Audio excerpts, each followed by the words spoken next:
अस्सलाम वालेकुम नाज़रीन, सिंध टेलीविज़न न्यूज़ जे पारां बजट जी हिन ख़ुसूसी ट्रांसमिशन में मां आहियां मुंहिंजो मेज़बान फ़याज़ नाइच। नाज़रीन, अॼु सिंध जे नाणे वारे वज़ीर सैयद मुराद अली शाह साहब जेको आहे सिंध जी 7 खरब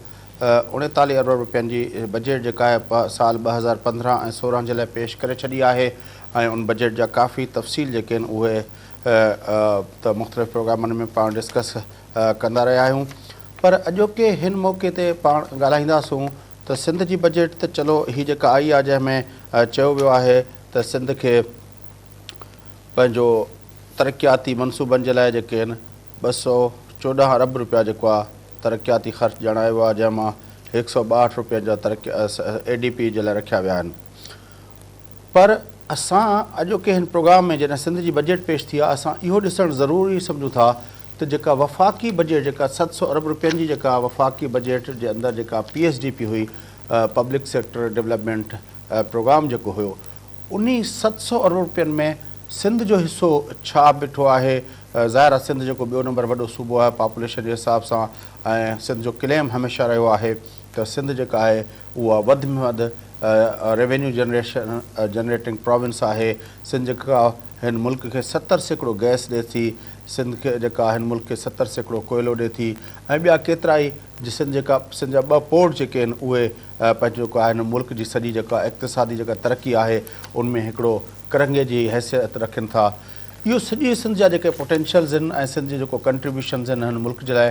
हाणे जॾहिं 700 अरब रुपयनि जी PSDP आहे त उनजे भेट में सिंध खे छा मिलियो आहे उन ते गुफ़्तगू कंदासीं। जेको प्रोग्राम में असांखे जॉइन कयो आहे अॻूणे वफ़ाक़ी सेक्रेटरी साईं फज़लुल्लाह कुरैशी साहब, और चो त गुफ़्तगू खे अॻिते वधायूं। साईं कुरैशी साहब अस्सलाम वालेकुम। वालेकुम सलाम फयाज़। कुरैशी साहब, बजट सिंध जी सैयद मुराद अली शाह साहब अॼु पेश करे छॾी आहे ऐं उनमें जेको आहे पंहिंजो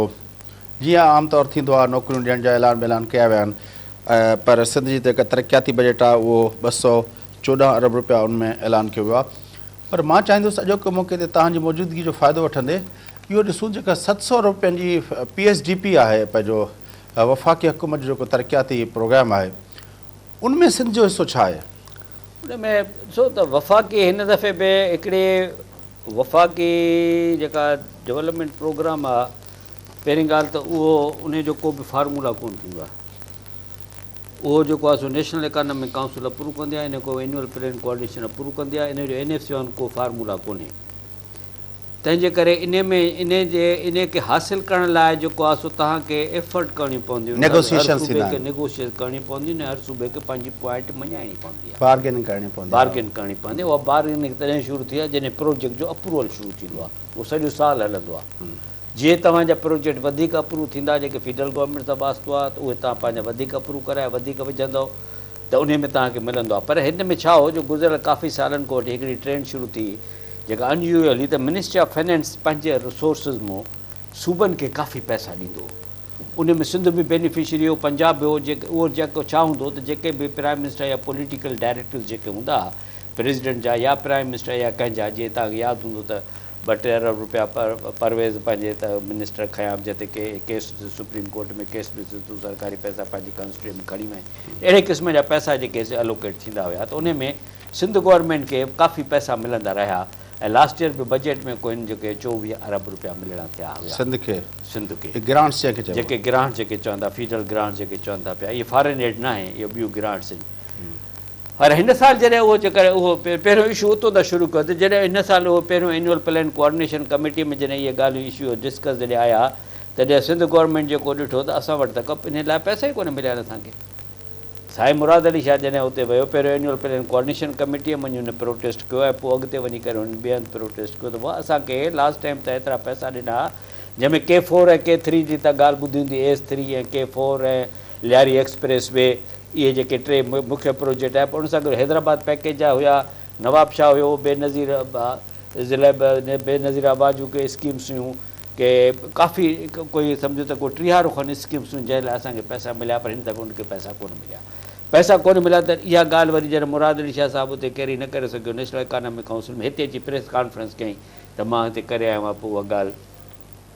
कायम अली शाह साहिबु वरी इहा ॻाल्हि रेज़ कई वञी नेशनल इकॉनॉमिक काउंसिल में त लास्ट टाइम जेके तव्हां पैसा न उन खां वधीक त तव्हांजो बजट जेको ॾेढुणो थी वियो आहे असांखे त पैसा उन लेवल जा कोन हुया त मियाँ साहब ने के चो जेके वर्ड अख़बार में रिपोर्ट जा त शाहज़ाब पैसे का आप ख्याल रखें, हम आपको पैसा बहुत देंगे, हाँ और भी देंगे। बहुत देर को पोइ वरी हे छा थियो त ही जेका लीड लॻल आहे सा आहे Sindh CM to protest against measly allocation, हे बिज़नेस रिकॉर्डर जी जेका आहे सा इहा लीड लॻी त उन में हुननि जेको आहे सोचियो त भई सिंध गवर्नमेंट जेको आहे पैसा घुरण विया त सिंध गवर्नमेंट जेको आहे हुननि खां 22 अरब रुपए जी उते वञी जेका असां घुर कई त असांखे तव्हां लास्ट टाइम बि ॾिना 22-20 अरब, हाणे तव्हां असांखे 22 अरब ॾियो। ऐं पोइ हालत फाइनल इहा थी त जॾहिं फाइनल बजट प्रिंट थी आई, हीउ जेको PSDP निकितो आहे त इन्हनि में हार्डली हिनखे 8 या 9 अरब रुपया मिलिया। माना they couldn't make their point in this big, माना 1% न 50% व्हाट दे आस्क्ड फॉर। अच्छा 50%, न पर मां चवां PSDP जो सिर्फ़ु उहे जेके specific project, not for overall PSDP, न ओवरऑल PSDP ते त पहुचूं था पहिरियों। ओवरऑल आहे PSDP जेको हिन दफ़े कैरेक्टर जेको आहे it is different from the other PSDP, छाकाणि जो all of sudden prime minister house में कुझु फ़ैसिला थिया त जेका प्रोजेक्ट जे कुझु अख़बारुनि में नाला पिया आहिनि त किन माण्हुनि उहो PSDP ठाहियो आहे, जंहिंमें हमज़ा शरीफ़ जो नालो बि अचे थो पियो, कैप्टन सफदर जो नालो बि अचे थो पियो, ऐं SN इक़बाल इन ॻाल्हि को परे रहियो त फाइनल टचिस हुननि ॾिनियूं त इहो जेको प्रोजेक्ट 500 जो 700 अरब ते थी वियो। हालांकि 700 अरब जो वाज़ नॉट इन्वेस्टेड, मिनिस्ट्री फाइनेंस 700 अरब जो प्रोजेक्ट एग्री कोन कयो। एनुअल प्लान कोऑर्डिनेशन कमेटी बि 700 अरब जी ॻाल्हि कोन्हे, ऑल ऑफ 700 अरब जो थी वियो। ऐं उन में एतिरा के नवां इनिशिएटिव एतिरा अची विया जो पहिरियों दफ़ो ॾिसां थो पियो त नयनि स्कीम्स लाइ तव्हां नोट कयो 430 अरब रखिया विया आहिनि फीडर PSDP में। न्यू इनिशिएटिव्स ऐं स्कीम्स 430, ऑन गोइंग 270। त इहा जेका आहे हिकिड़ो अनयूजुअल जेका थियो वणे, जॾहिं त तव्हां वटि जेको आहे सो जेको तमामु घणो जेको आहे सो तव्हांजे जेको टोटल जेको थ्रोवार्ड तव्हांजो जेके घणो करे त तव्हां वटि 4000 अरब जो तव्हां वटि थ्रो फॉर्वर्ड, 4000 अरब जो, हा, यानी कि 4 ट्रिलियन जो। माना जेके प्रेज़ेंट स्पीड सां तव्हां कंदो त तव्हांखे 7 साल ॿिया लॻंदा उहो पूरे करण लाइ। इन में वापदा जूं स्कीमूं शामिल कोन जेको सेल्फ फाइनेंसिंग आहे। हाणे उन जे अगेंस्ट तव्हां ऑन गोइंग खे छॾे तव्हां न्यू इनिशिएटिव वरिता, तव्हां सूबनि जूं स्कीमूं बि घणियूं हिननि ड्रॉप करे छॾियूं। हाणे उन में न्यू इनिशिएटिव में हिननि जेका ॻाल्हियूं जेके कयूं से सॼा पॉलिटिकल ओरिएंटेड प्रोजेक्ट्स आहिनि। त जॾहिं नेशनल काउंसिल मिसाल तौरु हिकिड़ो प्रोग्राम आहे जेका लमसम अलोकेशन आहिनि उन जे लाइ जेका असां 20 अरब रुपया,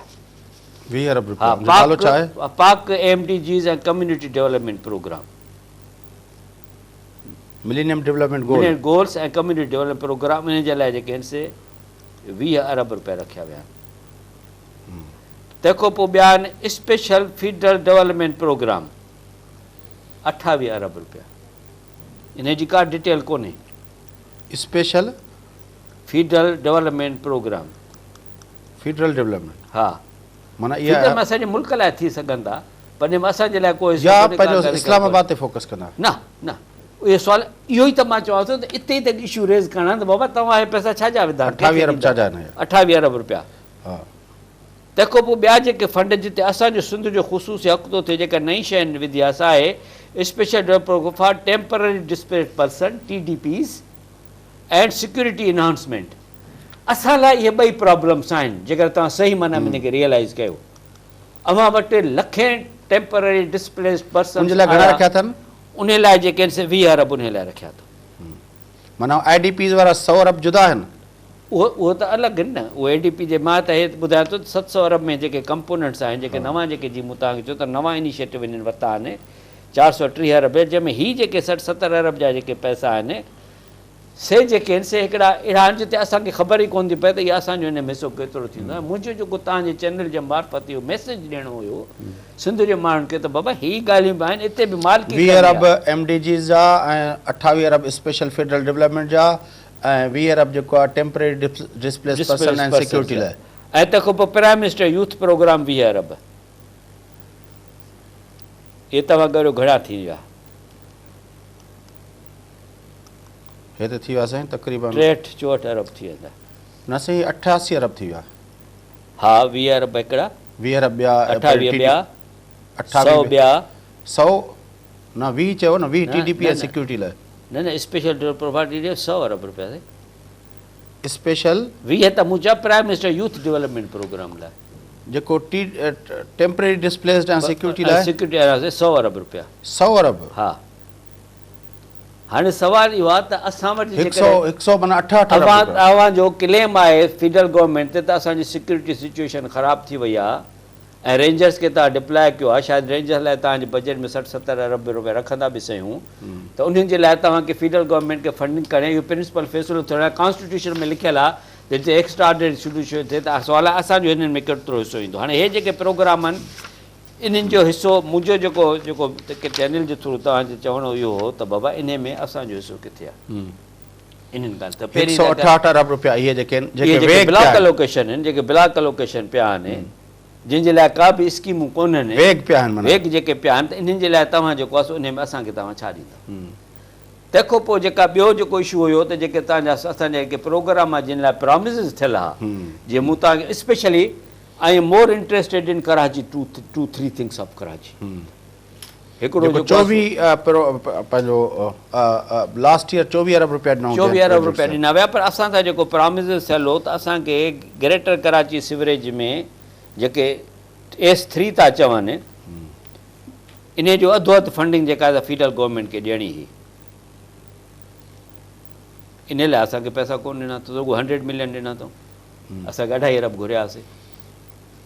अच्छा 2.5 मिलिया त को पोइ लियारी जी सेटलमेंट जेका आहे लियारी एक्सप्रेस वे जी सेटलमेंट हिननि खे पैसा ॾियणा कया हुते उन्हनि असांखे पैसा 300 ॾिना रुॻो मिलियन जंहिंजो थोरो फॉर्वर्ड असांजो 3000 असांखे मिलियन ॾियणा आहिनि Lyari express settlement project 3 million मिलिया 300 माना 3 करोड़ मिलिया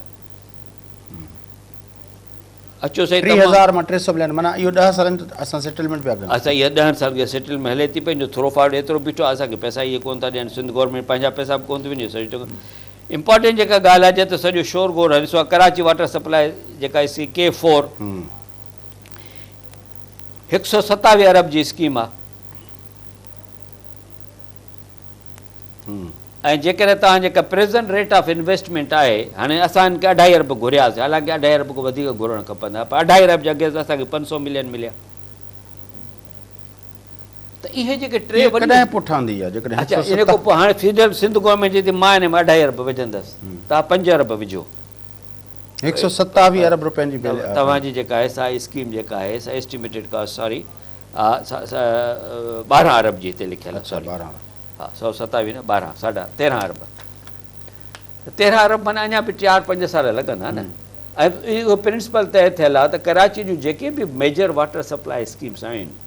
वेस्ट पाकिस्तान ज़माने खां वठी हीअ तव्हांजे हिनखे तव्हां K4 था चओ न इन खां अॻे जेके K3 स्कीमूं अची चुकियूं आहिनि K1 K2 जेके नाला उन वक़्तु ॿिया हूंदा जंहिंमें जेके चवंदा असां चवंदा greater Karachi water supply scheme phase 1 उन ज़माने 60 करोड़ जी हूंदी greater Karachi water supply scheme phase 2 जॾहिं असां मनी को थी आयासीं त उहा कईसीं greater Karachi water supply phase 3 जेका वर्ल्ड बैंक को कईसीं त उहे या त बैंक जा कर्ज़ हूंदा जेका फॉरेन गवर्नमेंट ॾींदी या त फेडरल गवर्नमेंट जा पैसा सिंध गवर्नमेंट पंहिंजे अहिड़ो तमामु घटि पैसा इन्हनि स्कीम्स ते ॾिना हुया त हाणे हिन दफ़े सॼी स्कीम सिंध गवर्नमेंट जे गीचे में थी पए त इहो तव्हांजो S3 इहो तव्हांजो K4 तव्हांजी लियारी सेटलमेंट हिकिड़ो त तव्हांखे हिते जेको आहे सो वॾे वॾो इहो जेको तव्हां सां हथु थी वियो आहे जेके असांखे नेशनल इकोनॉमिक काउंसिल में इशू खणणा हुया तंहिंखां पोइ ॿियो जेको तव्हां सां वॾो जेको प्रॉब्लम थियो आहे सो तव्हांजे नेशनल हाईवे में तव्हांखे का बि तव्हांखे इम्पोर्टेंट प्रोजेक्ट तव्हांखे कोन मिलिया नेशनल हाईवे में तव्हांजी जेका एलोकेशन जेका आहे सखर मुल्तान जेको आहे उन में तव्हां ॾिसो न उन में जेको आहे सो 75% पोर्शन त मुल्तान जो आहे न त जेका एलोकेशन थींदी उन में तव्हां त मुल्तान खे वधीक मुल्तान खणी वेंदो न पहिरियों उते ई शुरू कंदा न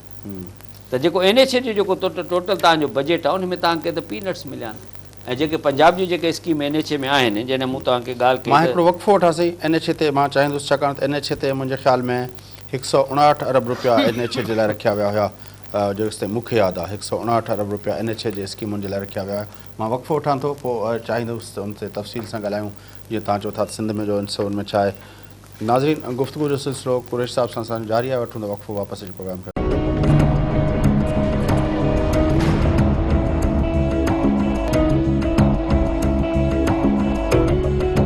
वेलकम बैक नाज़रीन। अचो प्रोग्राम जे सिलसिले खे अॻिते वधायूं। गुफ़्तगू हले थी सिंध जी बजट अॼु पेश थी चुकी आहे। 2015-2016 लाइ 7 खरब 39 अरब रुपयनि जी बजट सैयद मुराद अली शाह पेश कई आहे। पर असां हिन निशिस्त में असां ॻाल्हायोसीं पिए त सिंध जी जेका तरक़ियाती बजट जेका 162 अरब रुपयनि जो सालियानो तरक़ियाती प्रोग्राम अॼु ॾिनो वियो आहे। पर असां अॼोके हिन मौक़े ते ॾिठोसीं पिए थी त सिंध जो तरक़ियाती बजट जो प्रोग्राम आहे। कल्ह असां ॾिठोसीं पंजाब जो बि तरक़ियाती बजट जो प्रोग्राम पेश थियो, उहो बि 400 अरब रुपयनि खां कुझु वधीक हो। पर जेका वफ़ाक़ी PSDP आहे जेका 700 अरब रुपयनि जी, उनमें सिंध जो हिसो छा आहे? साईं फज़लुल्लाह कुरैशी साहिबु असांजे अॼोके प्रोग्राम में मौजूदु आहिनि, जन ॿुधायो पिए त सिंध जे हवाले सां जेको हुननि बिज़नेस रिकॉर्डर खे कोट कंदे ॿुधायो त सिंध जे वॾे वज़ीर जे बारे में चयो वियो त हुनजी जेके आहिनि पंहिंजो स्कीमनि ते हुननि खे बिल्कुलु पैसा न मिलिया ऐं 24 अरब रुपया जेके गुज़िरियल साल मिलिया हुया जन स्कीमनि ते, उन्हनि स्कीमनि ते हिन भेरे उन्हनि खे पैसा न मिलिया। ऐं ॿिया जेके मेजर मनसूबा हुआ कराची जा K4 ऐं उनखां अलावा S3, उन्हनि ते बि जेको आहे लियारी एक्सप्रेस वारनि जी जेका रिहेबिलिटेशन ते उते जेका डिमांड खां बिल्कुलु घटि पैसा मिलिया सिंध खे। उन सां गॾोगॾु जेका जेके हिकिड़ियूं वे क़िस्म जा जेके पंहिंजो उनमें जेको अलोकेशन्स थियल आहिनि कि MDGs जे नाले में ऐं कम्युनिटी डेवलपमेंट जे नाले में ऐं स्पेशल फेडरल डेवलपमेंट जे नाले में ऐं या TDPs टेम्पररी डिस्प्लेस पर्सन ऐं सिक्योरिटी जे लाइ ऐं प्राइम मिनिस्टर यूथ डेवलपमेंट जो प्रोग्राम जेको आहे उन्हनि सभिनी में 168 अरब रुपयनि जी जेका अलोकेशन्स आहिनि उनमें का ख़बर न आहे त कहिड़े सूबे केतिरा मिलंदा ऐं उनमें बि जेको आहे सिंध खे मिलण जो को न आहे। असां वक़्फ़े ते वञण खां पहिरियों साईं कुरैशी साहिबु जेको असांखे ॿुधाइण पिए चाहियो NH जे हवाले सां, छाकाणि त मुंहिंजी इतलाह मुताबिक़ जेसिताईं मूंखे यादि आहे 159 अरब रुपया टोटल NH जे लाइ रखिया विया हुया। साईं कुरैशी साहिबु असांखे वधीक इहो तव्हांखे वधीक मां कंफर्म कान जेकॾहिं स्पेशल प्रोग्राम ॾिसणा आहिनि त पेज 89 ते इहे छपियल आहिनि जेको PSDP अच्छा जेके जिते जंहिंमें इरा जा पैसा कढी करे बाक़ी 168 अरब रुपया जेके से वेग आहिनि, कुल 175 अरब आहिनि, 7 अरब इरा जा कढी छॾियो आहे त बाक़ी 168 अरब जेके जीअं तव्हां फिगर ॾिनी इहे वेग आहिनि ऐं हिते असांजो हक़ु आहे त असां पुछूं इन में असां कयूं। हाणे तव्हां चऊं ॻाल्हि NH जी ॻाल्हि ते, हाणे NH लाइ तव्हांखे ब्रॉड फिगर्स मां तव्हां एग्री कयो त 160 अरब जी कुल अलोकेशन जेका असां थी आहे। हाणे 160 अरब में जेका इंट्रस्टिंग ॻाल्हि इहा आहे त 86 अरब जेके आहिनि सिर्फ़ु नवनि प्रोजेक्ट्स आहिनि ऐं उन्हनि नवनि प्रोजेक्ट जेके हिननि शामिलु कया आहिनि तंहिंजी जेका कास्ट जेका आहे 776, उन्हनि जेका कास्ट जेका आहे सा आहे पंहिंजो 776 अरब रुपया। इहे नवां प्रोजेक्ट जेके शामिलु थिया आहिनि। हालांकि NH वटि जेको ऑलरेडी जेको थ्रो फॉर्वर्ड जेको ऑनगोइंग स्कीम्स जो आहे सो ऑनगोइंग स्कीम जो ऑलरेडी हिननि वटि कुल जेको थ्रो फॉर्वर्ड आहे हिन जो 1204 अरब जो थ्रो फॉर्वर्ड आहे। माना 500 अरब जो तव्हां वटि थ्रो फॉर्वर्ड ऑलरेडी जेको पियो आहे तंहिंखां पोइ तव्हां ॿियो इहो थ्रो फॉर्वर्ड विधो आहे त ऑनगोइंग स्कीम चए नयनि क़िस्म जी प्रायोरिटी ॾिनी वई आहे। ऐं नयनि स्कीम्स में जेके मेजर जेके स्कीम जी मूं तव्हांखे ॿुधायो त पंजाब सां रिलेटेड आहिनि त मिसाल तौरु ड्यूअलाइज़ेशन ऑफ मुल्तान मुज़फ़रगढ़ रोड, इन लाइ जेको 250 मिलियन जेके रखियल आहिनि। इन खां पोइ तव्हांजो जेके नवनि जी मां ॻाल्हि थो कयां ऐं अव्हांजो जेको आहे सो लाहौर ईस्टर्न बाईपास, माना लाहौर जेके शहर खे सर्व कंदा रोड उहो बि तव्हांजी नेशनल हाईवे अथॉरिटी ठाहींदी। अच्छा, ऐं नेशनल हाईवे जे पैसनि मां 500 मिलियन 50 करोड़ तव्हां लाइ टको बि कोन्हे लियारी एक्सप्रेस लाइ ऐं हिते तव्हांखे 50 करोड़। लाहौर ईस्टर्न बाईपास माना इहे त लाहौर म्यूनिसिपैलिटी खे लाहौर ईस्टर्न बाईपास 130 करोड़। हाणे था चऊं असल जेको आहे LKM जेको हब आहे, जेको मियां साहिब जो ख़्वाबु आहे, लाहौर कराची मुल्तान वे, इन लाइ पहिरें साल में उथंदे 20 अरब हिकिड़ी सेक्शन जे लाइ, लाहौर अब्दुल हकीम सेक्शन 20 अरब। तंहिंखां पोइ मुल्तान सखर सेक्शन 387 किलोमीटर आहे जंहिंमें 100 किलोमीटर सिंध जो आहे, बाक़ी पंजाब जो आहे। 1/4 सिंध में, इन लाइ 50 अरब। तव्हां नोट कयो न फिगर्स, पोइ तव्हां मूंखे सुवाल कंदो त तव्हांखे ख़बर त हुजे न। इहो वरी ॿुधाइजो पहिरियों सेक्शन लाहौर हकीम जो। हा, इहो आहे जेको लाहौर अब्दुल हकीम सेक्शन 20 अरब ऐं ॿ जेके बाईपासिस जेके लाहौर जा आहिनि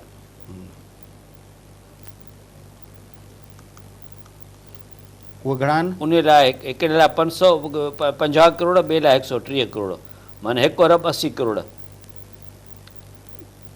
लाहौर ईस्टर्न ऐं वेस्टर्न बाईपास जा 2 प्रोजेक्ट लाहौर ईस्टर्न हा उन लैंड एक्विजिशन वग़ैरह सखर मुल्तान जे लाइ घणा आहिनि सखर मुल्तान जे लाइ जेके आहिनि से अवां जा आहिनि 300 घणा आहिनि पंहिंजो 50 अरब 387 किलोमीटर आहे जंहिंमें सिंध 1/4 थींदो उन लाइ 50 अरब आहिनि ऐं 20 अरब ॿिया थी विया तंहिंखां पोइ जेके असल जेके 2 शयूं जेके आहिनि जेके असांखे मिलणु घुरिजनि आहे उन में सखर हैदराबाद जेको प्योरली सिंध में आहे हिते 5.5 अरब आहिनि 5 अरब 5 अरब 52 करोड़ अच्छा 5552 ठीकु आहे ऐं इन सॼे गेम में तव्हांजो कराची हैदराबाद जी जॾहिं ॻाल्हि था कयूं पिया त उहो चवनि था त उहो असां सेल्फ फाइनेंसिंग ते कंदासीं ऐं उहा ऑफर था कयूं पिया मुख़्तलिफ़ पार्टीज़ खे जिते वॾे में वॾी ट्रैफ़िक आहे पाकिस्तान में घणे में घणी ट्रैफ़िक इन कॉरिडोर में आहे जेको सखर हैदराबाद आहे ऐं उन जे लाइ जेको तव्हां हिते छा रखियो आहे 50 मिलियन माना 5 करोड़ 5 करोड़ में छा थींदो ऐं जेको ऐं इन्हनि जो एपिटाइज़र आहे ॾिसो न इहो रोड हिते न लैंड एक्विजिशन जो इशू आहे न को लॉजिस्टिक जो इशू आहे न को अलाइनमेंट जो इशू आहे हिते रुॻो तव्हांखे पैसो विझणी आहे ठाहिणो आहे ऐं तव्हांखे बेनिफिट ॾियणो आहे पर सिंध में आहे न ठहंदो पैसा इज़ नो प्रॉब्लम मूं तव्हांखे ॿुधायो त पैसा आहिनि NH वटि बि पैसा आहिनि NH खे पैसा ॾियनि था पिया पर छा आहे जो तव्हांजे लाहौर जे बाईपास लाइ पैसा आहिनि तव्हां लाइ पैसा कोन्हनि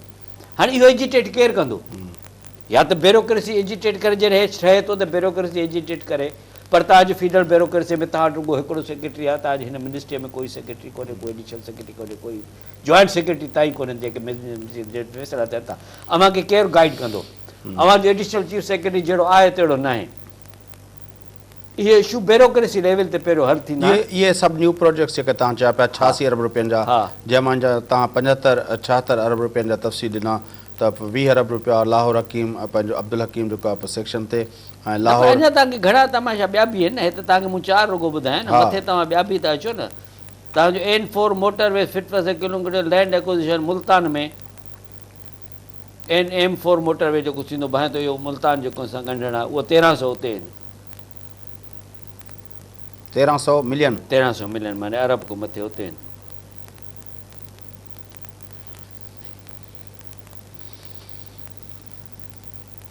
माना सिंध जो ॾेई वठी जेको आहे हिन सॼे प्रोजेक्ट जे अंदरि हिकिड़ो त तंहिंखां पोइ ॿिया तव्हांखे पंजाब जा मां पढ़ी ॿुधायां 1000 जंहिंमें अरब रुपयो लिखियलु आहे approach road to new Islamabad international airport 1000 construction of over Islamabad airport खां रस्तो इस्लामाबाद एयरपोर्ट ताईं construction overhead flyover bridge Shaheen Chowk Gujrat ते NH जे पैसनि मां ठहंदो साईं 80 करोड़ सालकोट लाहौर मुल्तान अरब रुपयो सालकोट लाहौर ॿियो सेक्शन अरब रुपयो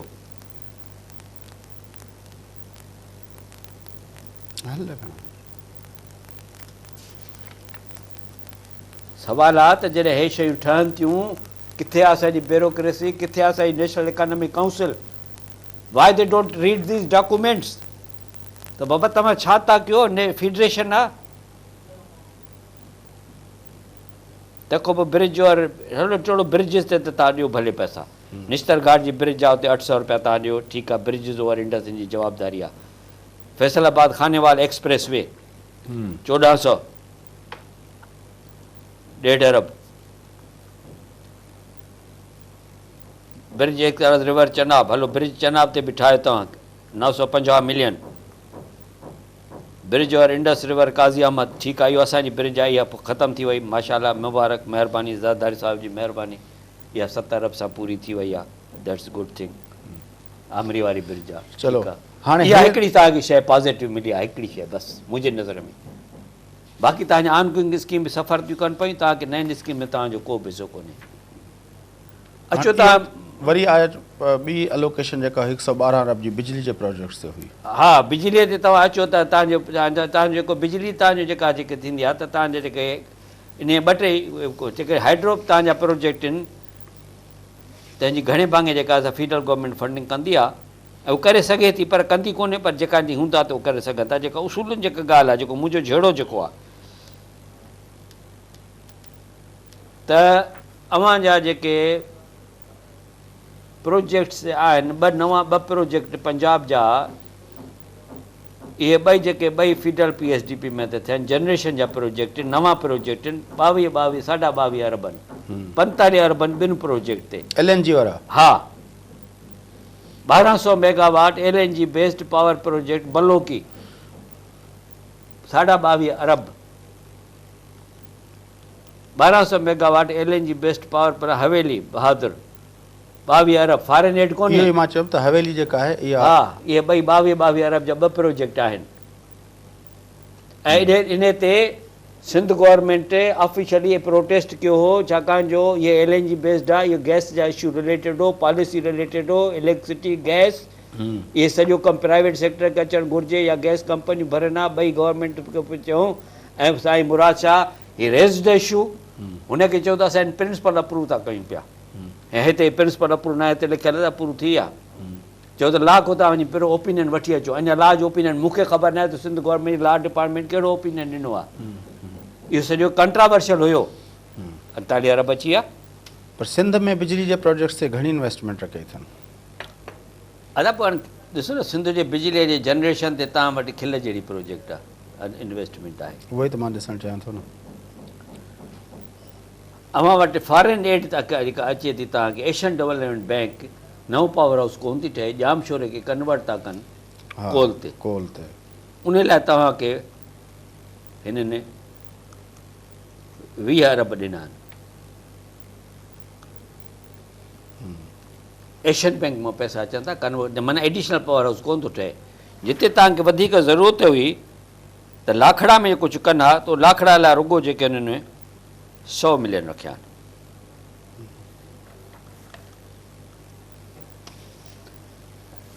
नदीपुर वारो जेको फिटल प्रोजेक्ट आहे, जेको अञा ताईं पूरो कोन थो थिए, जंहिंजो पेट कोन थो भरिजे पियो, जंहिंजी कास्ट 64 थी वई आहे, उन लाइ बि 70 अरब रखियल आहिनि। पर छाकाणि जो इहे ॿाहिरि ईंदा, इहे इन को, ऐं इन खां पोइ पंहिंजो मेगा कंबाइंड सर्कल चीचू की मलिया वारे लाइ 1000 मिलियन रखियल आहिनि। त इहो हिकिड़ो अजीब हिकिड़ो फिनामिना आहे त जीअं पावर सेक्टर तव्हां खणो त पावर सेक्टर पोइ ट्रांसमिशन जूं लाइनियूं कुझु ॿियूं ॻाल्हियूं, पर घणो करे उहो सेल्फ फाइनेंसिंग आहे या फॉरेन एड आहे, उन ते वधीक मां टेका टपड़ी न कंदुसि। पर जेको गवर्नमेंट ऑफ पाकिस्तान पंहिंजा पैसा भरे थी पावर में, उन में घणे में घणा पैसा जेके आहिनि उते बि पंजाब में ख़र्च थियनि था। ऐं आउट ऑफ वे जीअं तव्हां चयो त LNG में ऐं जेको आहे सो LNG कंट्रावर्शियल इशू आहे, इनखे इन ते जेको आहे सो स्पेशल मीटिंग कन्वीन कई वञे, काउंसिल ऑफ कॉमन इंट्रस्ट जी, इनखे बंदि करायो वञे। छो न त सिंध गवर्नमेंट इशू रेज़ करे, छो न हिननि जी ब्यूरोक्रेसी किथे सुती पई आहे। सही ॻाल्हि आहे। ऐं जेको बि जिते तव्हांखे ख़बर हूंदी त तव्हांखे ऐलान कयूं त तव्हांखे ॾियनि था पिया, पंहिंजो हिननि कराचीअ लाइ ऐलान कयो हो त न्यूक्लियर तव्हांजो थींदो प्रोग्राम, ठीकु आहे न, उन लाइ तव्हां वटि अञा ताईं पैसनि जो को पतो ई कोन्हे। हालांकि चश्मा nuclear power project C3 C4 था हुनखे चवनि, ऑनगोइंग प्रोजेक्ट आहे, उन लाइ जेके आहिनि से ख़ैर असां 25 अरब रुपया 26 अरब रुपया रखियल आहिनि चश्मा न्यूक्लियर पावर प्रोजेक्ट लाइ। पर कराची वारे न्यूक्लियर लाइ कराचीअ लाइ कुझु बि कोन्हे। ऐं ऐलान करे विया, शायदि फीतो बि कटियो हुयो। पर ही चौकरी साहब तव्हां रहिया आहियो, ही साईं असां रहिया आहियूं, असांखे फ़खुर आहे। मां 94 ताईं चवां थो त अहिड़े क़िस्म जी धांधली कोन थींदी ऐं जहिड़ो थींदा। ऐं मां उन ॾींहुं तव्हांजी अलाए चयो आहे, ॿिए कंहिं ते चयो त मुज़फ़र शाह मूंसां गॾु चीफ मिनिस्टर हो, Balakh Sher Mazari was prime minister, Farooq लगारी वॉज़ द वाटर मिनिस्टर। हुननि पंजाब जे लाइ अलोकेशन में का फेरफार कई, जेका नेशनल इकॉनॉमिक काउंसिल में। मूं मुज़फ़र शाह खे चयो त साईं वाकआउट कयूं। चई इशू छा आहे? चई इशू मुंहिंजो हीअ आहे त असांखे हिसे को घटि पैसा मिलनि था पिया। तंहिं ज़माने LBOD हाई कर्व ते हुयो, त उन वक़्तु उन जा पैसा अॻे घटिया पिया वञनि। This is I think it is 92 perhaps 92 या 93। मां पंहिंजो जेको लिखां पियो ॿियो वॉल्यूम, उन में इहा ॻाल्हि मूं मेंशन कई आहे। पोइ असांखे उतो उथी करे ॿिए कमरे में विया, उते मुज़फ़र शाह साईं अञा हयात आहे, साईं खां पुछोसि, मूंखे यार तूं झगड़ा थो करे, तोखे त नौकिरी मिली वेंदी, असां त छा मूंसां कुझु कोन्ह थींदो। ऐं असां उहा ॻाल्हि मञाए करे पोइ अची मीटिंग में वेठासीं। इन खां अॻु में हिकिड़े ॿिए इशू ते बुगटी साहिबु बलूचिस्तान मां आयल हुयो, साईं कायम अली शाह चीफ मिनिस्टर हो, मुंहिंजो ऑफिस खे एज एडिशनल चीफ सेक्रेटरी मुंहिंजो टियों ॾींहुं हुयो उन ॾींहुं दफ़्तर में, ऐं हुते इंटर प्रोविंशियल कॉन्फ्रेंस में जहिड़ो थी पियो। मूं साईं खे चयो, मां चयो साईं तूं तव्हां छॾे ॾियो, let me fight out the case. I think ॾिसो केस विढ़ंदी आहे, ताक़त इल्म सां केस विढ़बो आहे, माण्हू ईअं घर में वेही कोन विढ़ंदो आहे, उन लाइ तव्हांखे स्टडी करणी थी पए पई। अहिड़ा इशूज़ कोन ईंदा हुआ त उनखे असां मुंहुं ॾींदासीं। अनफॉर्चुनेटली हिन वक़्तु छा आहे फ़याज़, इहा ॻाल्हि बि तव्हां नोट करणु जहिड़ी फेडरल गवर्नमेंट में तव्हांजी का नुमाइंदगी कोन्हे ब्यूरोक्रेसी लेवल ते जेका तव्हांखे फीडबैक ॾिए। असांखे पुछणो थो पए, ॻोल्हणो थो पए, हिकु हिकु शइ लाइ पुछा करणी थी पए, तॾहिं असांखे काग़ज़ थो मिले पियो। उते तव्हांखे फीडबैक हो, यू आर नॉट प्रिपेयर्ड, छाकाणि उते ब्यूरोक्रेसी आहे कोन तव्हांखे फीड करे। You are failed to get your, even Peoples Party पंहिंजे ज़माने में सेक्रेटरी न कराए सघी, एडिशनल सेक्रेटरी तव्हांजा कोन्हनि। कुल सॼे फेडरल गवर्नमेंट में 100 में 3 एडिशनल सेक्रेटरीज़ आहिनि, ऐं 40 में हिकिड़ो फेडरल सेक्रेटरी आहे। जॾहिं ECC में वेहिजे थो, तव्हांजी नुमाइंदगी कोन्हे न सेक्रेटरी लेवल ते न मिनिस्टर लेवल ते, तव्हांजा मिनिस्टर जेके आहिनि से गुड फॉर नथिंग आहिनि। ऐं रेलवे मिनिस्टर को जॾहिं मां पुछियो त तूं NHA जो इंचार्ज आहे, इहा बि त नोट करण जी ॻाल्हि आहे, बलोच साहिब सां मूं ॻाल्हायो, मुंहिंजो तूं कम्युनिकेशन जो मिनिस्टर आहे न, बलोच पंहिंजो कराची वारो जेको MP हकीम बलोच साहिब सां, मूंखे चयो कोरी साहिबु ऑन रिकॉर्ड तूं चई सघे थो त मुंहिंजो कोई इंट्रस्ट कोन्हे, मूंखे कोई कोन थो पुछे पियो, I am not being consulted, ऐं मां सम्झो त मां रिज़ाइन कयो आहे। तव्हां अॼु मां मीडिया ते ॻाल्हि कयां थो, मां साईं सां ॻाल्हायो, मां चयो हीअ NHA में छा थी रहियो आहे, त चई त न मूंखे ख़बर न आहे, मूंखे एतिराज़ु हुयो, मूंखे वेहणु कोन थो ॾिए, मिनिस्टर असांखे वेहणु कोन थो ॾिए पियो। बाबा सुवाल आहे, फेडरेशन आहे, फेडरेशन में फोरम्स आहिनि, फेडरेशन में इंटर प्रोविंशियल कॉन्फ्रेंस आहे, फेडरेशन में जेका आहे सा पंहिंजो CCI, हे सब्जेक्ट CCI जे अंडर अचनि था पिया, कॉन्स्टिट्यूशन पार्ट 2 में अचनि था पिया। Why don't U agitate? ॿी ॻाल्हि बिफोर वी लीव इट, मां तव्हांखे ॿियो हिकिड़ो ॿुधायां थो पियो, हे आहे development expenditure outside public sector development programme, माना PSDP खां ॿाहिरि 700 अरब रुपया। ही जेको आहे पेज 43 बजट इन ब्रीफ, इन में लिखियलु आहे, इन में जेके BISP जा 102 अरब आहिनि, असांखे हक़ आहे त पुछूं त हाणे किथे विराइबा, कीअं विराइबा, इहो BISP इन में आयो आहे। इन को क्रॉप लोन इंश्योरेंस स्कीम आहे 500 मिलियन जी, क्रेडिट गारंटी फार्मर स्कीम आहे 1000 मिलियन जी, पाकिस्तान पॉवर्टी एलिवेशन फंड के 4000 मिलियन मिलंदा। अहिड़े नमूने टेक्सटाइल पॉलिसी 4000 मिलियन, हा, अहिड़े नमूने 4 अरब, अहिड़े नमूने स्ट्रेटेजिक ट्रेड पॉलिसी फ्रेमवर्क आहे 6 अरब, टेक्सटाइल पॉलिसी 6 अरब, हलो इम्पोर्ट ऑफ सब्सिडी तो सभिनी 25 अरब, वरी provision for miscellaneous development outside PSDP, definition त ॾिसो न, provision for miscellaneous development expenditure outside SDP, हिकिड़ो हे आउटसाइड SDP, ॿियो इन जे विदिन इन में 16.5 अरब, कुल 164 अरब जो प्रोग्राम आहे। हुनमां 16 अरब हिकिड़ो वियो, 4 अरब ॿियो वियो, 1 अरब ॿियो वियो, ऐं 102 अरब होॾे विया, 102 अरब होॾे विया, 25 अरब सब्सिडी ते विया, फर्टिलाइज़र सब्सिडी ते, या स्पेशल सब्सिडी आहे फर्टिलाइज़र जी, बिजली सब्सिडी अलॻि, टोटल घणा 25 अरब, 164 अरब आहे। 102 त हुनजा ॿधो न तव्हां, मेजर त 102 त नेशनल इनकम सपोर्ट प्रोग्राम ॿधो, 25 फर्टिलाइज़र ॿधो, 16 अरब जेको अनआइडेंटिफाइड, ही सभु ब्लॉक अलोकेशन हिते असांजो फेडरेशन में वेग अलोकेशन 164 अरब जो असांजो हक़ आहे। हिन में कीअं था असां केस विढ़ूं पंहिंजा, ऐं हिन जो किथे मेंशन थियलु कोन्हे, बजट बुक्स में आहे पर कंहिं बि तकीर में ॻाल्हि कोन्हे त 164 अरब आहिनि। जॾहिं मां 2 माण्हुनि जा नाला खणां थो जेके वरी प्राइम मिनिस्टर हाउस में जेके बजट डेवलपमेंट बजट ठाहिनि था, त this is what they are doing it. मां तव्हांखे रुगो मोटियूं ॻाल्हियूं ॿुधायूं, छाकाणि तव्हां एतिरो कोन्हे, छाकाणि मां तव्हांखे रेलवे ते कोन थो ॿुधाए सघां, इंटीरियर डिवीजन में जेकॾहिं मिसाल ॾिठो इंटीरियर नई भर्ती थींदी, ठीकु आहे, इहे जेके डिवीजन्स रेज़ थींदियूं नयूं, जंहिं लाइ मां तव्हांखे ॿुधायो त जेके CPEC में अचनि था पिया, ठीकु आहे न, त उन में जेके नयूं जेके रेस थींदी फ़ौज जेका रेस थींदी इंटरनल जेका सिक्योरिटी इन में where are we interior ministry में जेके 3.5 अरब रुपए सां नओं फोर्स रेस थींदा असां किथे आहियूं उन में ऐं छो कोन्हियूं असां एॾी अनएम्प्लॉयमेंट आहे तव्हां वटि माण्हू कोन्हनि इतफ़ाक़ इहो आहे त तव्हां सां जॾहिं ॻाल्हि ॿोल थींदी आहे अधु में कटिणो पवंदो आहे प्रोग्राम जो वक़्तु पूरो थिए थो तव्हांजी वॾी महिरबानी नाज़रीन गुफ़्तगू तव्हां ॿुधी इंतिहाई जेका अंगनि अखरनि सां कोई हिसाब असांखे ॿुधायो आहे त अॼु जॾहिं सिंध जी बजट पेश थी आहे उन वक़्तु असां मौक़े जो फ़ाइदो वठंदे कुरेश साहिब जी मौजूदगी जो मौक़े जो फ़ाइदो वठंदे वफ़ाक़ी PSDP ते सिंध जी जेका हिसो आहे उन ते असां ॾिठो त हीअ जेका PSDP आहे जंहिंजे बारे में मीडिया में आयो आहे त इहो जेको आहे प्राइम मिनिस्टर हाउस में प्राइम मिनिस्टर साहिब जे जेको आहे पंहिंजो भाइटे ऐं पंहिंजो ऐं उनजो जेको आहे पंहिंजो नियाणे जेको आहे उहो ऐं कुझु ॿियनि जेको आहे ब्यूरोक्रेसी खे विहारे उहा PSDP ठाही आहे जेका बुनियादी तौर ते पहिरें रिपोर्ट पई थी 500 अरब खां थोरो मथे हूंदी पर उहा 700 अरब थी ऐं 700 अरब में जेके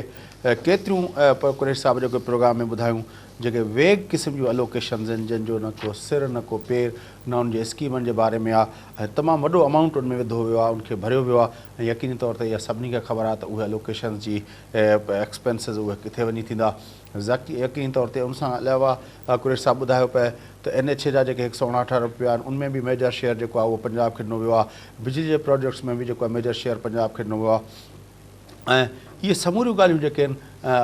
बदकिस्मती सां जेके सिंध जा जेके ऑनगोइंग स्कीमूं हुयूं जंहिंजे लाइ गुज़िरियल साल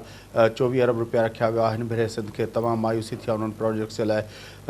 ऐं ॿियो जेको मेजर पंहिंजो जेको KLM जंहिंखे कराची लाहौर मुल्तान मोटरवे चयो पियो वञे उनजो जेको सभ खां वधीक लोड कैरी कंदड़ जेको पोर्शन आहे कराची खां हैदराबाद उनमें जेको आहे पंहिंजो कोन कयो वियो का बि उहो न थी आहे तंहिंजे करे इहा ॾाढी अफ़सोसनाक सूरत हाल आहे सिंध हुकूमत छो न फाइट करे सघी आहे उनजे बारे में सिंध हुकूमत यकीनी तौर ते अवाम जे साम्हूं जवाबु ॾिया आहे प्रोग्राम जो वक़्तु पूरो थिए थो पंहिंजे मेज़बान फयाज़ नाज़ खे इजाज़त